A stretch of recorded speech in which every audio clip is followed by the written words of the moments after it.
Yo, what's up? What's up? My man, we back in the building. Ladies and gentlemen, we took a couple weeks off, but we're We're back. here. We're going to talk a little Big 12 preseason polls and SEC preseason polls. The experts have come out. They said what they think. House Divided going to say what we think. My name is Corey Hilliard. The man next to me is Brandon Hill, aka B Hill. We are the House Divided. If you've been here before, you know what it is. If this is your first time, Mikasa Sukasa B Hill, hit them with the house rules and let's get it. Drop down. Four simple things, guys.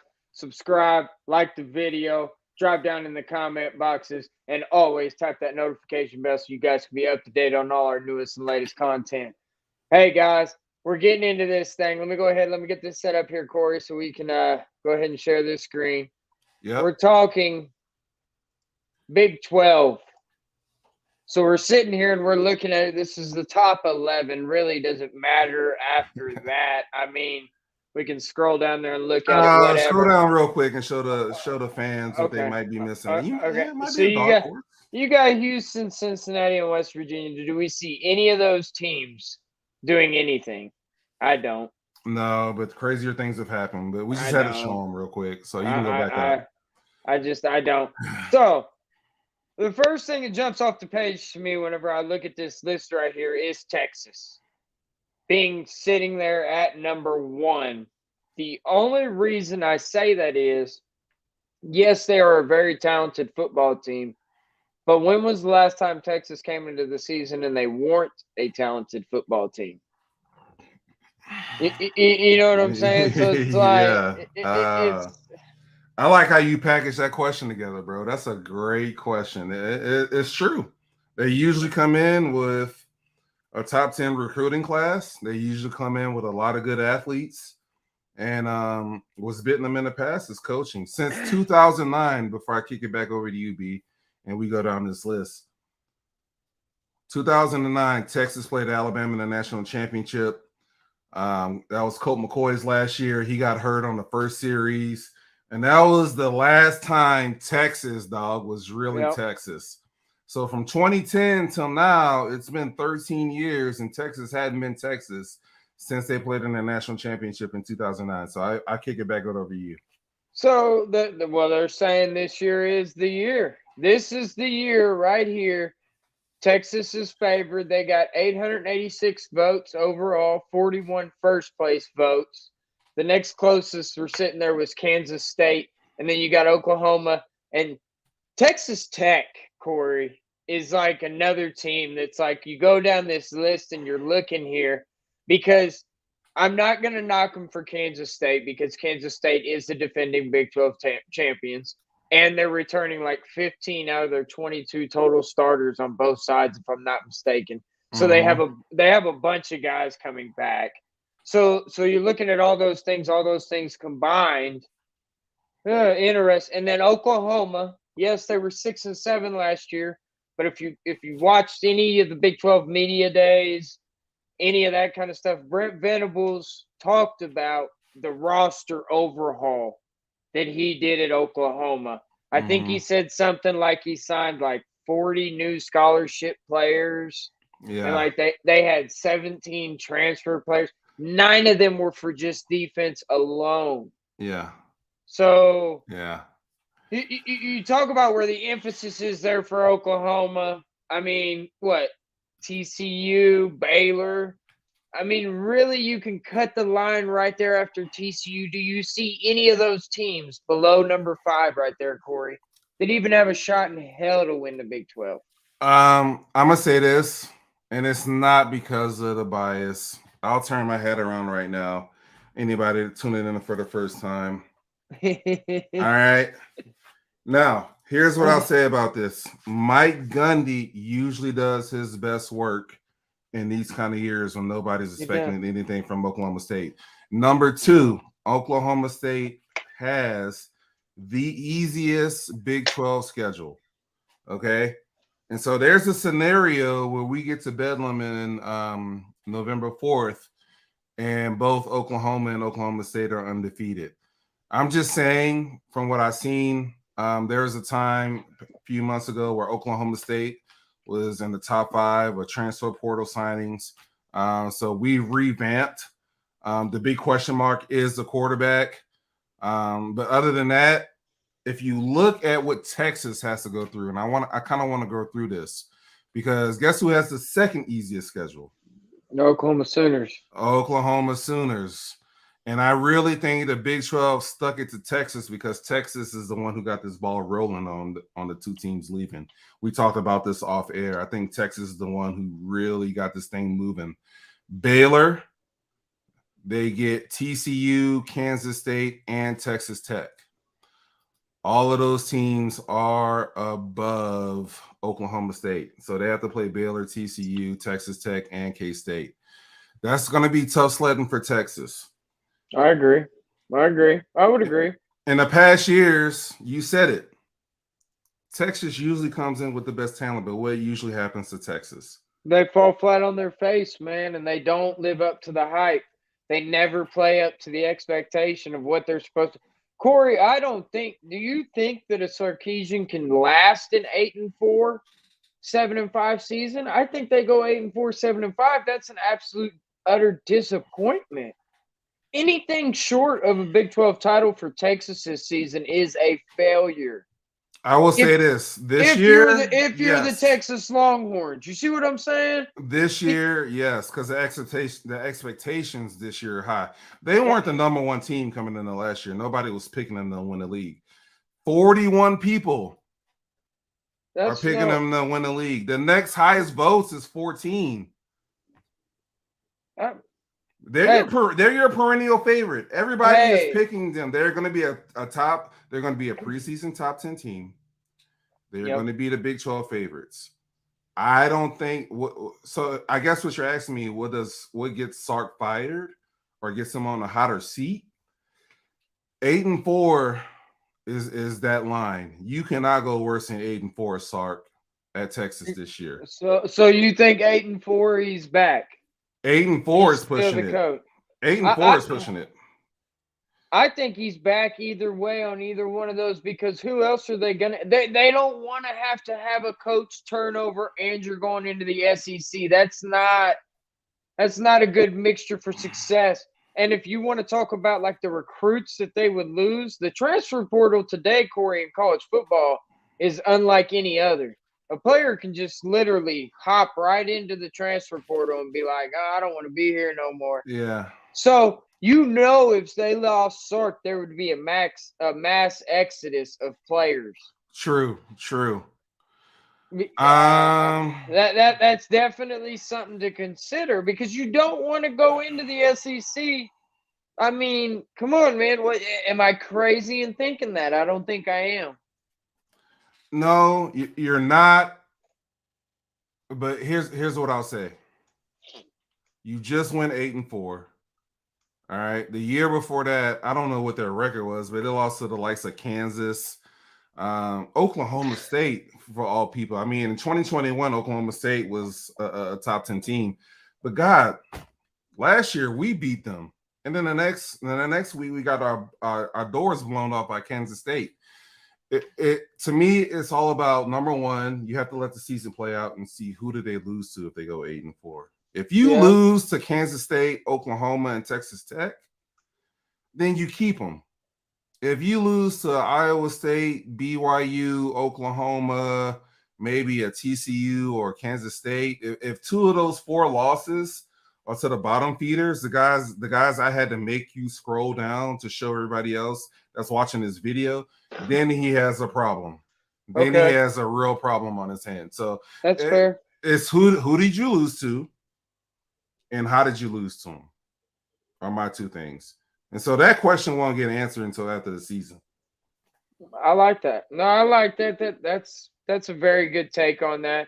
I honestly, man, with K-State, with all due respect, just losing Deuce Vaughn, yeah, they only lost 7 players, but the players that they did lose, that was tough, Corey. That's going to be tough to make up. You know what I'm saying? So, yeah. Deuce Vaughn, I just don't have to say any other names. Deuce Vaughn, and I'm pretty sure Knowles, isn't he gone as well? God, I hope so. Yeah, but they bring back Kurt Warner, number 80. Kurt Warner's son, number 85. I forget his first name. They bring back the quarterback, Howard. They bring back a lot of good pieces, B. And I understand what you're saying. They lost a lot. Yeah, they lost a lot. They lost to who me was the best running back in the Big 12 last year, Bond. I thought he was better than the kid from Texas who went in the top Bijan. 10. Bijan. But bro, here's what better. No, disagree. yeah, that's a discussion for another day. No, yeah, it's a discussion for. I think he's more versatile. You can put him in the slot. He catches the ball out the backfield better. He's more shiftier. He can stop on a dime. I understand what Bijan Robinson is between the tackles. He's elusive. He's great. But I just think having Vaughn is just a better weapon. But with that being said, traditionally, Oklahoma sitting at number 3. Who's giving y'all fits over the years? Out of all of these teams, Kansas State. Thank you. Absolutely. Thank you. So they're not going away, bro. No, we ain't got to play them though, so we're good. They're not going to. You do understand that K-State won the league last year with their third string quarterback. Will Howard was the number 3 guy. They were up 20. No, he was number 3. He's number 3. It was Martinez and who else? Martinez got hurt. They were up 28-10 on TCU. And you might have to fact check me while I say this. Go to another tab and check it out. They started that game against TCU, all right, on a Saturday night in primetime. They lost Martinez. I think they lost somebody else and wound up getting the Will Howard as the third string quarterback. And he finished out the season and he led them to a Big 12 championship. Okay. So this is a team, I'm telling you, bro, I hate playing K-State. I know y'all do as an OU fan. It's a team that's going to be there in the end. Yeah, absolutely. They're going to be there. They might be hovering around this 3 or 4 mark with two weeks left. And if you guys slip up and lose, they'll kick up to number 2, man. I'm telling you. I don't think the only game on OU's schedule that they're not favored though is against Texas. That's the only one. I mean, OU is about to. They were favored. They were favored against K-State last year. They were favored against a lot of teams. Looking at this right now, who you got in the Big 12 title game this year? I legit have Kansas State. I think they'll be the 1 seed. I think they'll be wearing their purple jerseys in that Big 12 title game. It's tough.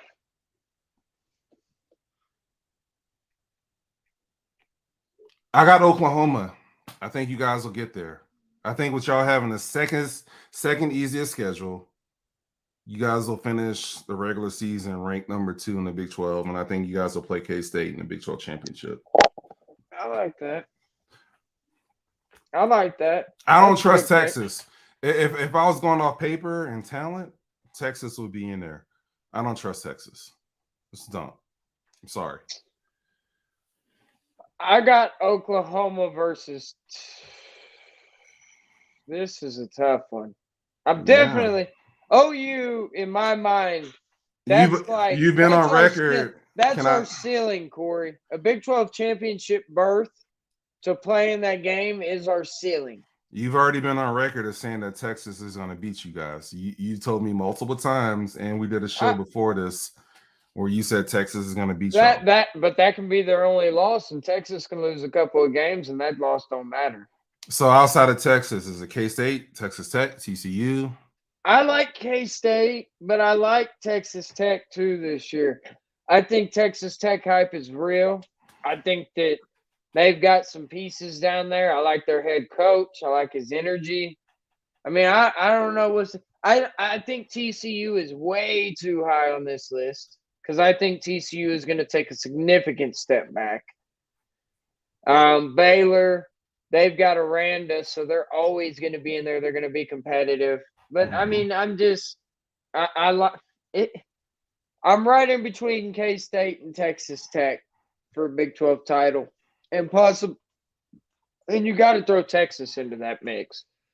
I mean, I just have to, because I think this is a year that Texas can at least make it to the Big 12 title game. And what better way that to end their careers in the Big 12?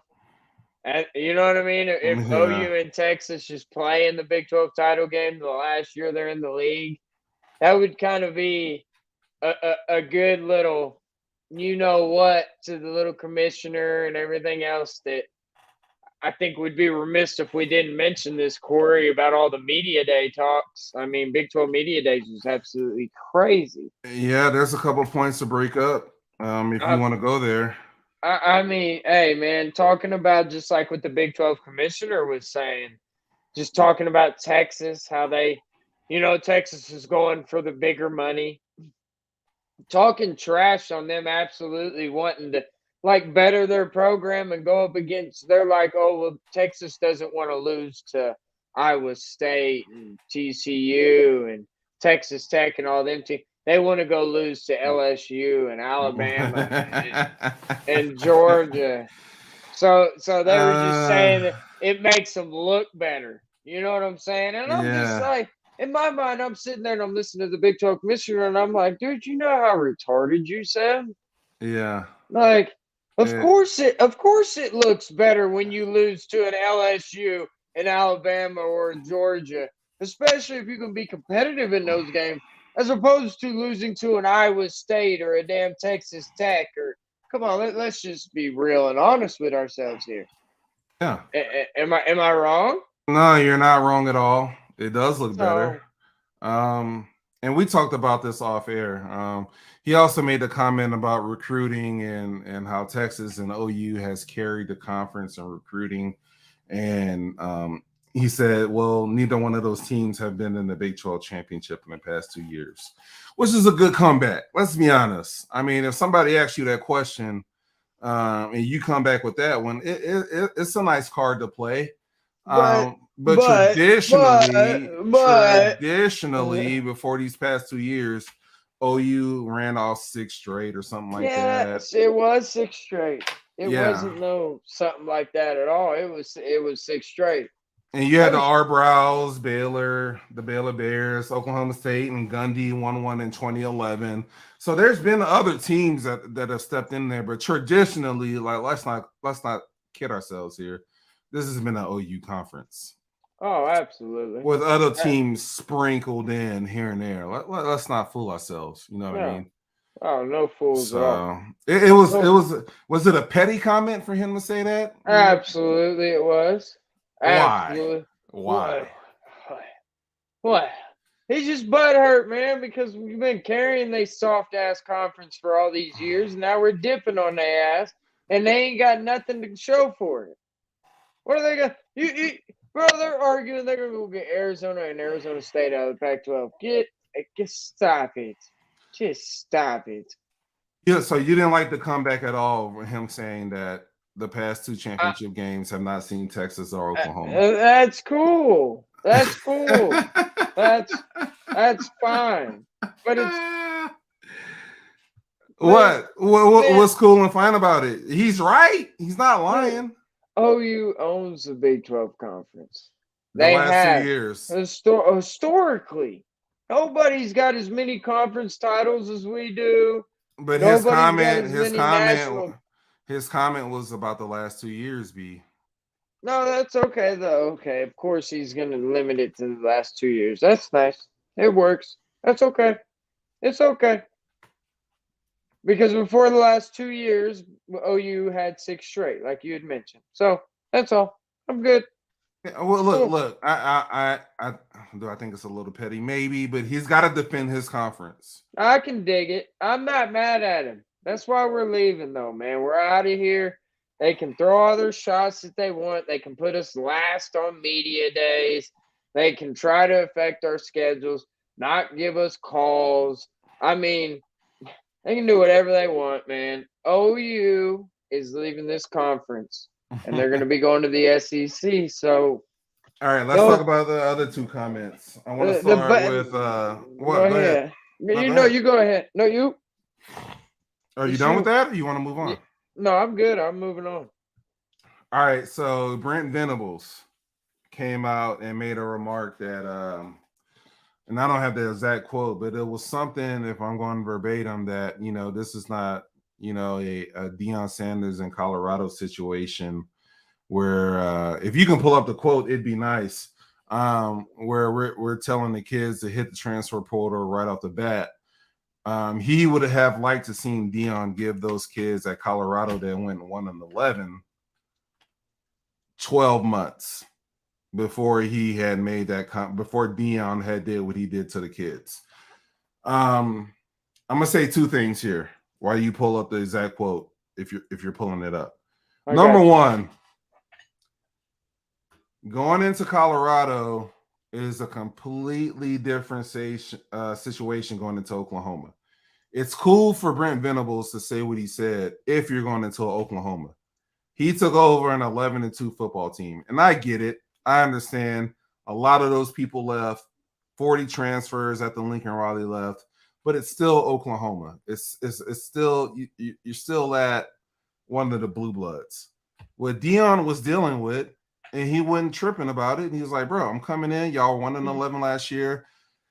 Some of y'all gonna have to look for the portal, bro. I'm bringing my baggage and I'm bringing Louis." And so if you're on TikTok like me and your For You page is all about sports, especially college football, or if you're on Instagram, whatever you're on, you're seeing Brent Venables kind of get crushed for this and saying what he said because let's just be honest.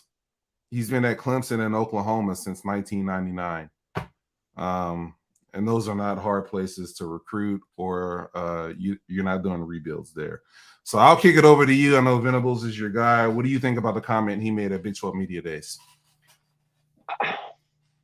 He's just trying to reiterate the fact of how he went about it. I mean, the way that he's going about it is a little bit more like a Dabo Swinney type of approach.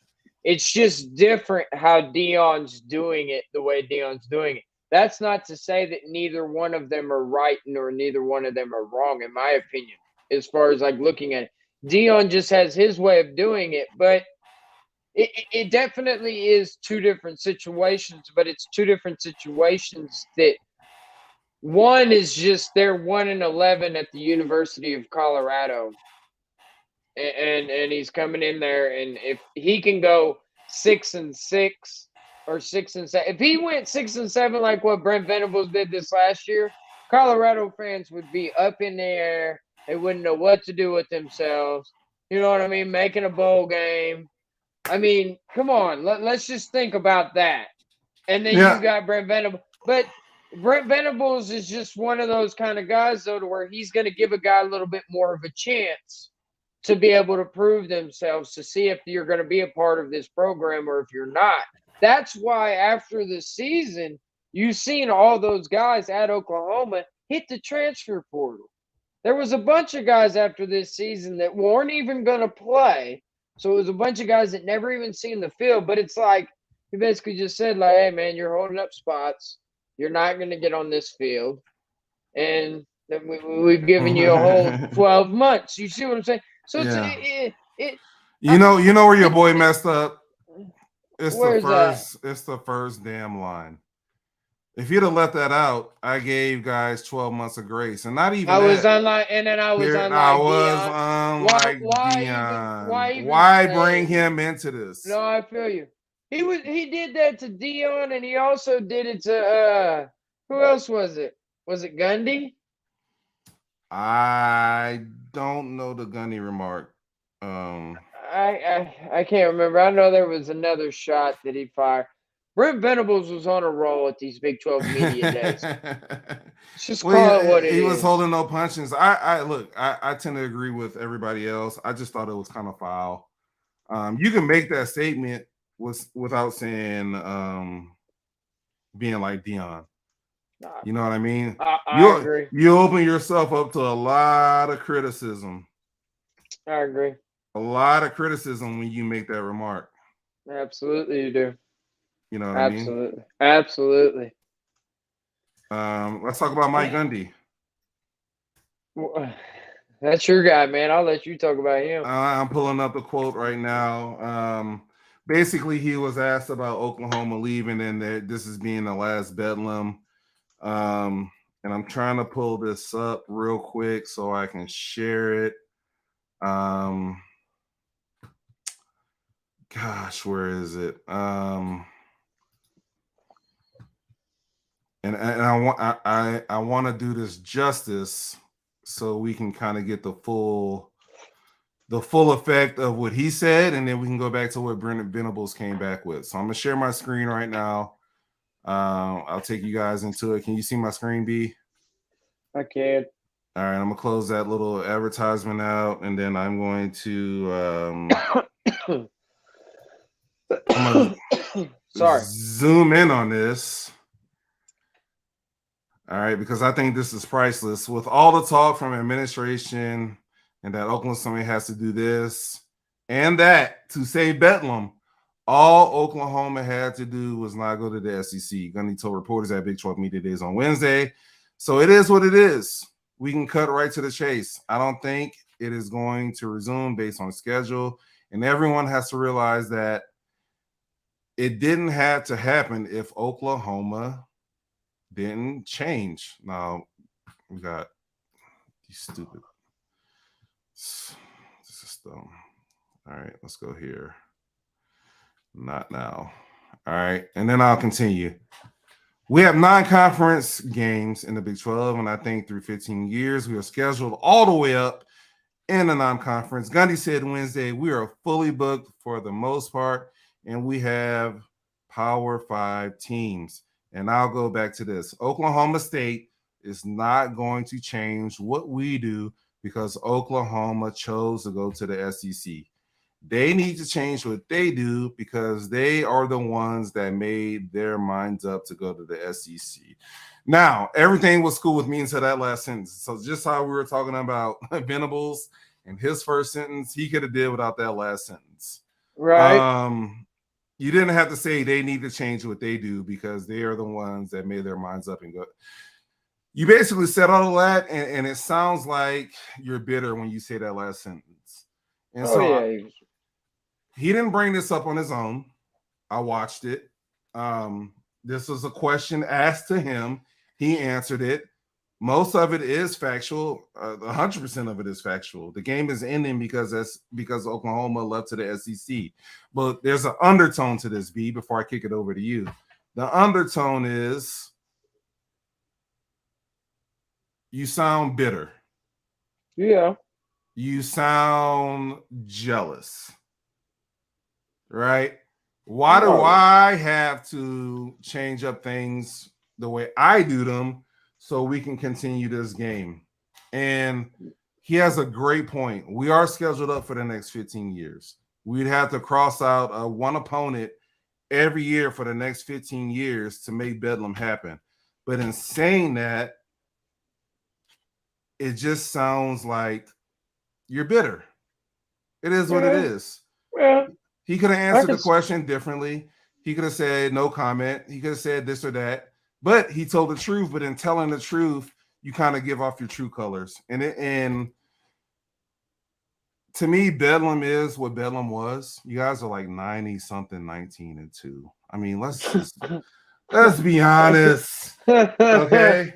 The day the news broke, I told you on the phone. I was like, bro, I'll help y'all move your shit. I'll show up to your house, pack your stuff up for you, and help you move and get you on out of here. Yeah. And so for a team that's been kicking our butts for 100 years, we're not going to change what's on the horizon for us, and we're not going to bend over backwards because you guys chose to leave. Nor should you. Should you. And I don't feel like we're asking you to. It's you know it really is the media. This is a media thing because on the flip side, Oklahoma, we're not over here worried. No offense, man, but we're not over here worried about Oklahoma State like that. There's no offense taken. You got bigger fish to fry. You got Alabama, LSU. You got the likes of Florida, Georgia, Tennessee. Which Corey? What does that do? Bringing them into your house, a game in Norman, Oklahoma, with the Alabama Crimson Tide in the house compared to the freaking Oklahoma State Cowboys. I'm sorry, my guy, but there's dollars to this, and dollars make sense. I think fans and the media are more hurt about it than the both schools are. Let's just be honest. And you know, the cool thing about Bedlam is Bedlam's been one of those games that's become one of the premier rivalry games in college football. Yeah. And so it's on a national stage. It's become a big game. Even though Oklahoma State doesn't win it every time, we give up a good fight, right? And every 8 years we'll win one. But traditionally, what happens in Bedlam is Oklahoma State, the little brother, fights, scratches, claws, and they're fighting Big Brother, and it gets right to the end sometimes, and Big Brother just stops laughing, and then they beat him at the end. And so nationally, especially at home here locally, but nationally, the game has become a big draw and appeal to ESPN and other networks, and they can't understand why this game is going away. But Oklahoma and Oklahoma State seem fine with it. Am I wrong? They seem at ease about it. I mean, you got to. It's going away. There's nothing else you can do about it. I mean, maybe we can schedule it in a non-conference type of thing one day, but at the end of the day, you know what I mean? It's going away. Oh, look, hey, there's my mom joining the show. Look at her. I'll say this. Mom? Hey, Mom. As an Oklahoma State alum and somebody who's played there and I believe Orange, I will say this. Bedlam's probably not going to happen for a while because Oklahoma State will be petty about this. They will be, because the way in which y'all left. Before we talk about SEC football real quick, the manner in which you left and who you left with. You guys teamed up with the Texas Longhorns, my guy. And y'all did a joint press clipping. You put out a joint statement. Y'all said, hey, Big 12, me and my buddy Texas, we're leaving. And you left us out of it. And so I understand. I wish Oklahoma State wouldn't be this petty about it, but I understand why, because me and you have a common bond in that we both hate Texas, right? Well, absolutely. And what y'all did was just foul to us. Y'all, the team that y'all claim to hate and can't stand, y'all teamed up with them and y'all left. That was dirty. It's all about the money, man. Like I told you, man. A game against Alabama, a game against Georgia, a game against all those type of teams in the SEC at Oklahoma. Kareem. Let's just bring in a little bit more money than a TCU, than an Iowa State, than all them little bottom feeders in the Big 12. I'm just saying, man. Just saying. Hell, even a game Ole Miss. Ole Miss is getting more eyes on it. Oh, bro. Any game that comes to Norman, outside of Missouri and Vanderbilt, any SEC team that comes to Norman is going to be better than anything that came to Norman from the Big 12. I can see that. I would agree with easily. That. That's easy. Yeah. I would agree. Bob Stu said it. Bob Stu said it right after Lincoln left. He was like, bro, we're not worried about Oklahoma State. You know what I mean? Like, our stadium's about to be packed every Saturday because of the SEC teams that are coming in. Yeah. So it's coming. Hey, so go ahead. Speaking of the SEC, man, let's go ahead. Let's pull this up. You got it ready? To get to what Gundy said, I had to leave that. Can you pull it up real quick? Give me a second here. Let me get it pulled up. Let's take a quick pause for the calls. Give me 20 seconds. I'll be right back while you pull it up. Yes, sir.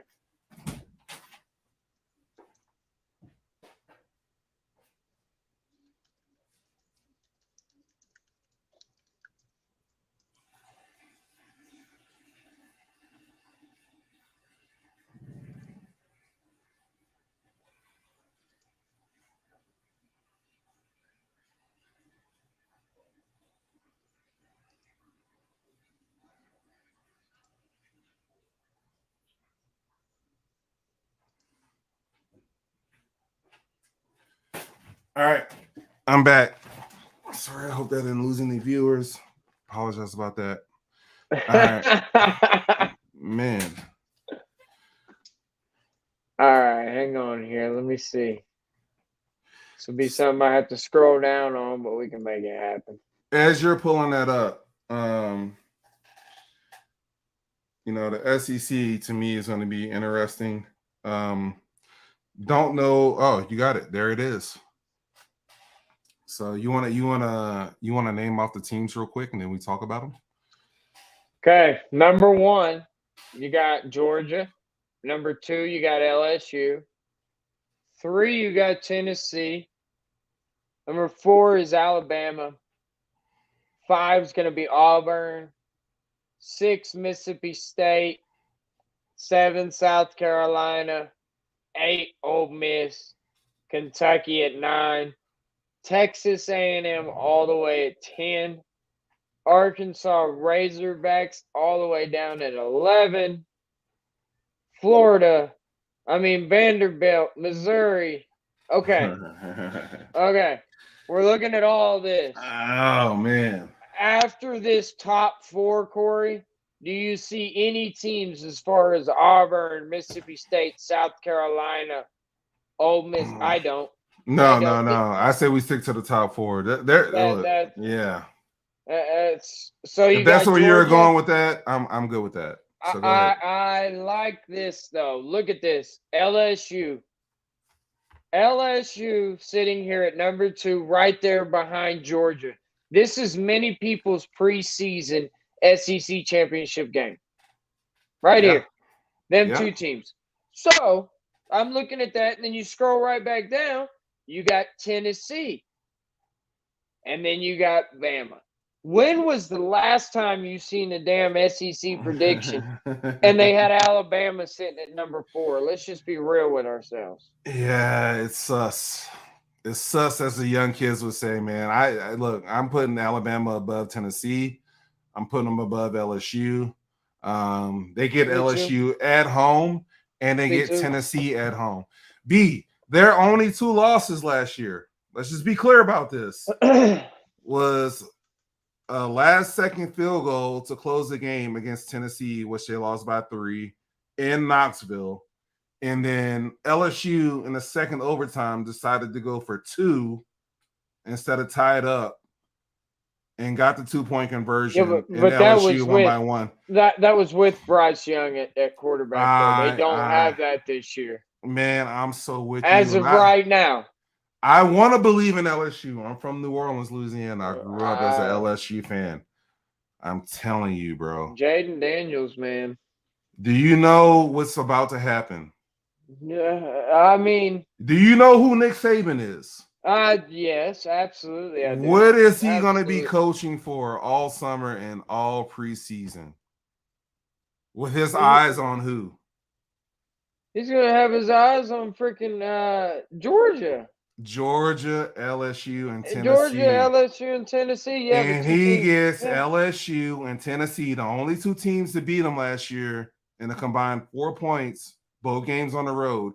He gets both of those teams in Tuscaloosa, Alabama, my guy. I like it. I like his chances. No, I like his chance. So you got Georgia, Alabama in the SEC title game is what you're telling me. Yeah.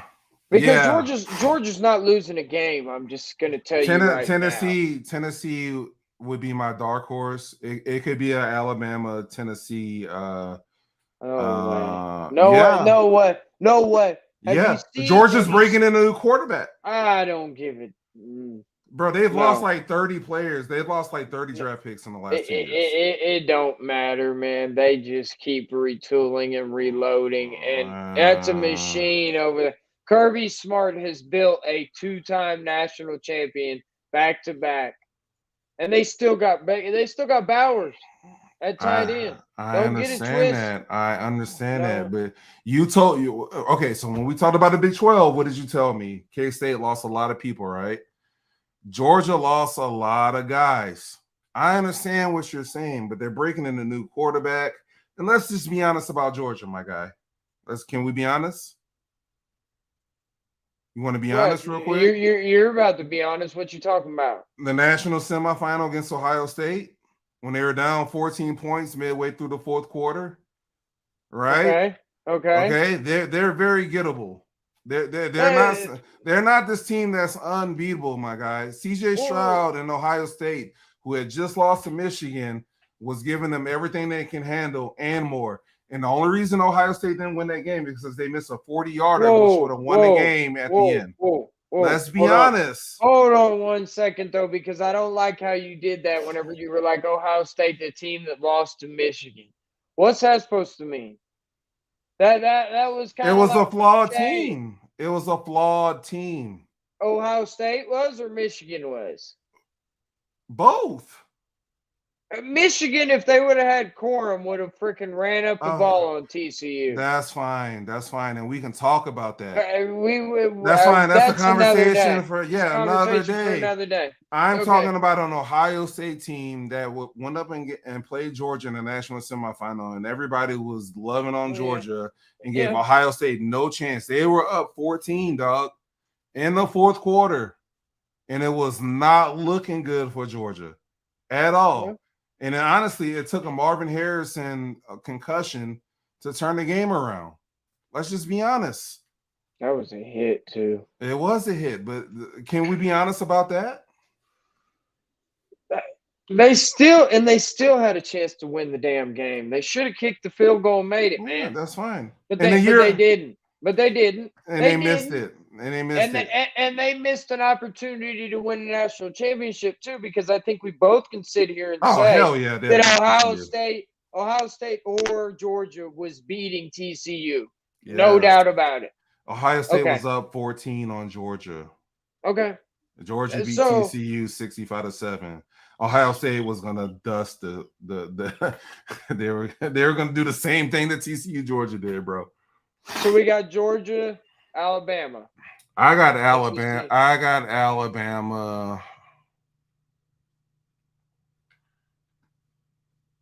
You got Alabama winning the SEC. I got Alabama, Tennessee, and I got Alabama winning it. Oh, so you don't think Georgia's going to make the SEC title game at all? I don't. I think for everybody that wants to say Georgia is running college football right now, I'll look at the Ohio State game, and I look at 2021, where they were number one all year, and they lost to Alabama it was 41-17 in the SEC championship.